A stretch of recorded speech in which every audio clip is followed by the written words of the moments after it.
26 নম্বর হাদিস শরীফ আল মুসলিমু আখুল মুসলিম আল মুসলিমু আখুল মুসলিম 26 নম্বর হাদিস শরীফের অর্থ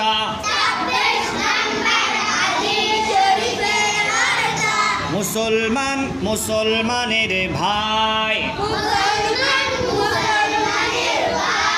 মুসলমান মুসলমানের ভাই।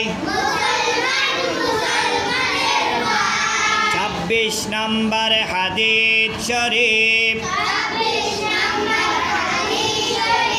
আল মুসলিমু